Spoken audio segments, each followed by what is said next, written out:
What's going on, you guys? It's your boy Patrick, aka Addicted to Combat, back for another week of Best Bets and Props, where I go over all of my bets placed for UFC this Saturday. This is a big pay-per-view, UFC 280, with two belts on the line. Charles Oliveira versus Islam Makhachev for the vacant 155-pound belt, and we've got the co-main event with Aljamain Sterling defending against two-time former champion TJ Dillashaw at bantamweight. This takes place on Saturday at Fight Island, which is going to be pretty early here. You know, the main card starts early afternoon in the United States, prime time overseas. I'm so excited for these 13 fights. We did have one cancellation earlier this week, but the show goes on. I've got 9 bets, 5 money lines with 3 favorites, 2 underdogs, a few props, and 1 parlay. And before I dive into all of my bets and what I've wagered, I'm now partnered with BetUS, a very reputable sportsbook for almost 30 years, competitive lines in all sports, including what I care about, mixed martial arts. But I know they have got competitive lines on other sports,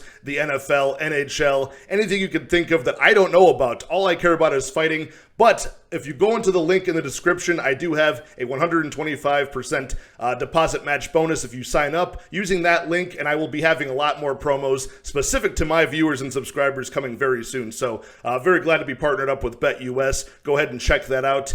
You want all available sports books and betting lines available to you to maximize your profits. So let's get into the money lines. First off, I've got Zupira Tukhugov for 2 units at minus 155 odds to defeat Lucas Almeida. I really do think that Tukhugov's at featherweight, both of these guys have some pretty good power for the weight class, but Tukhugov's got better striking defense, I think more technical striking. He doesn't leave as many openings to be hit, and he's very aggressive and pushes the pace, which I think is going to do very well against Lucas Almeida, who seems to require a lot of space to get those strikes off. Not to mention, Tukhugov could absolutely just use the grappling advantage to his benefit and really take that path of least resistance here. I'm not sure if he'll do that. I think there will be some striking early on where Tukhugov, I think, is live to end the fight. But if he does get into trouble, he certainly can resort to that wrestling. But the striking might be enough. I can see Tukhugov getting Lucas Almeida out of there by strikes. Almeida has been dropped early in the fight many times before, especially in his last fight against Mike Trizano before he ended up taking over that fight and winning. So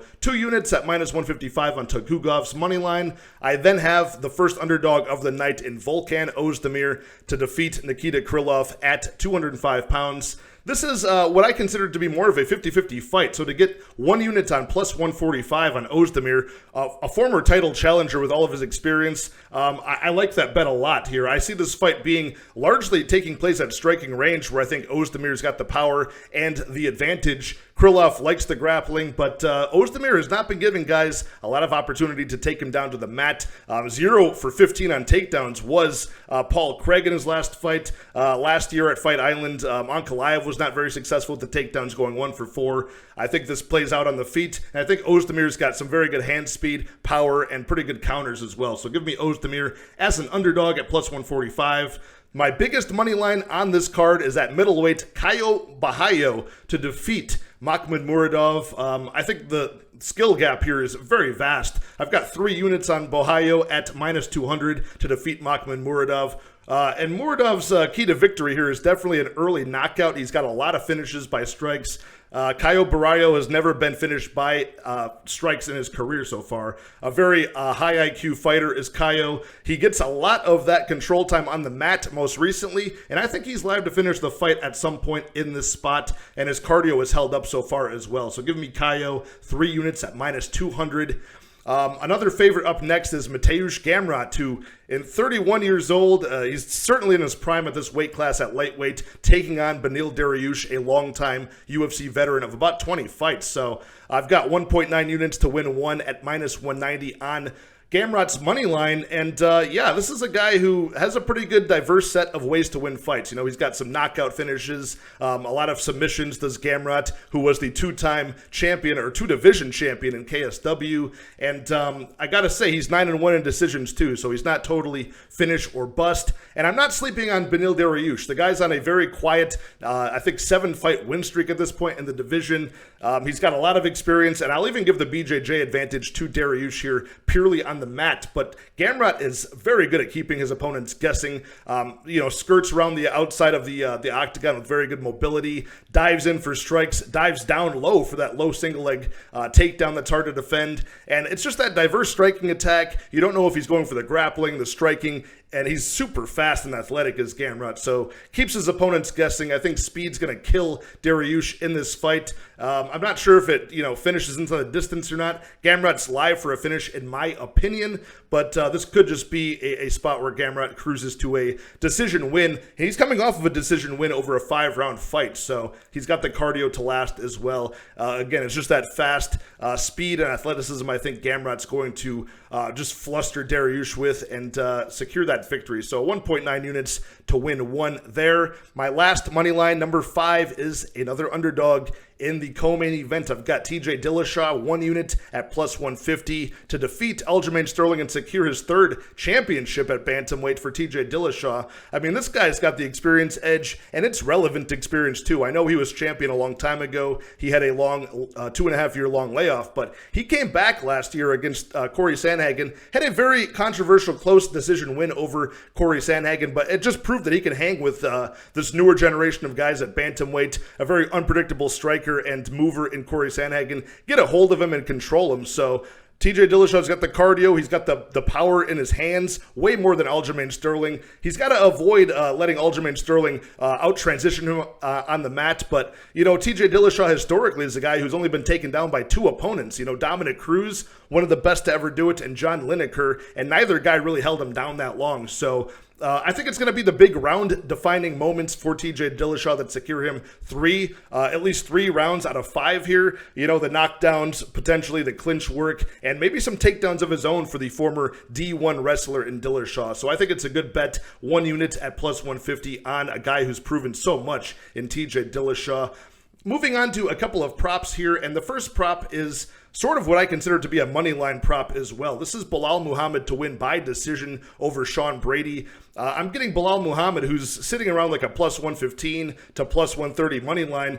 Plus 195 is his decision prop, and Belal Muhammad's 15-2 in decisions. He's won 11 of 12 of his UFC victories by decision. I just consider the decision prop on Belal Muhammad to be his money line. So if I'm looking at a plus 195 prop here for what I consider to be his money line over Sean Brady, all of the experience and success Belal has had so far in the UFC, I think that's a great bet. I only do have 0.75 units at plus 195 on Belal by decision. Sean Brady is tough, physically strong, but he's very hesitant with his striking, and I could see Belal Muhammad working his magic once again to get a decision victory. Belal Muhammad's been very successful over a pure grappler in Damian Maia, a karate expert in Wonderboy Thompson, and also most recently in a 5-round dominating victory over Vicente Luque, a very explosive striker. So a wide variety of opponents. Belal's been able to work his game plan and secure a decision victory. I think he does it again by lateral movement on the outside of the cage, and just timing his double leg takedowns, timing his counter striking very well in this fight against Sean Brady. So give me Belal by decision, plus 195 at 0.75 units. One more of a long shot prop here, but I think it fits hand in hand with a win condition. Caio Barallo, as we talked about before, I've got a money line bet. I also have 0.25 units, just a quarter unit at plus 550. Barallo by submission over Makhmud Muradov, who's lost, I think, 4 of his 7 losses for Muradov have been by submission, including his most recent loss against Gerald Meerschaert. So with all the control time we expect, the narrative is Barallo can control Muradov on the mat, slow him down, and work control time. Yeah, Caio Barallo is usually a submission, submission second, position first type of guy. I think Makhmud Muradov might fold under the pressure and give up a neck or a limb, and Barallo could get that submission at plus 550. I think it's way more likely than that would indicate. And my last prop is a violence prop on Armen Petrosyan versus AJ Dobson, the under 2.5 at minus 170 for 2 units. Both of these guys are getting a stylistic matchup that they like. Petrosyan, very dangerous striker, good kickboxer, loves to be on the feet. AJ Dobson, a very explosive guy if you watch his regional tape and his Dana White Contender Series fight. death touch in his hands. I kind of compare him to a middleweight version of Chaos Williams. If his fists hit your chin, you're probably going down. So I think AJ Dobson's live to get the finish here, even though he is the underdog. But I don't have to pick a side on this one. I've got 7 out of 9 fights for Petrosyan ending inside the distance. I think 5 of 7 for Dobson inside the distance as well. The math writes itself. The style writes itself. It should be an exciting fight at middleweight, and I think one guy does go to sleep here. So under 2.5 rounds to do it at minus 170, 2 units on the violence bet for Petrosyan and AJ Dobson. And I have a casual, better Russian parlay just for fun. I had Magomed Mustafayev to defeat Nishikawa. That fight got canceled. I had it parlayed with Muhammad Makhachev to defeat Malcolm Gordon, and I had that parlayed with Abubakar Nurmagomedov, to defeat Gadzhi Omargadzhiev. So that is the riskier one. But now I just have 2 of those fighters that are remaining on the card, parlayed together, 1 unit to win. I think like 0.76 units now with that Mustafayev fight off. So just kind of a fun, just Russian parlay there for 1 unit wagered to win, 3/4 of a unit back. I like that one. I think both of those guys, Makhachev and Nurmagomedov, do come through in this spot. So those are all 9 of the bets, pretty concisely broken down. Again, refer to my full card breakdown I dropped on Sunday, or my live stream I did with Lou BetUS last night for more detail and opinion on those fights. But just my full card betting breakdown listed out for you guys. I'm so excited for this pay-per-view card. It's going to be a fun one. And, hit that like, hit that subscribe. I'll be back on here for the results and recap after this historic pay-per-view card in Abu Dhabi.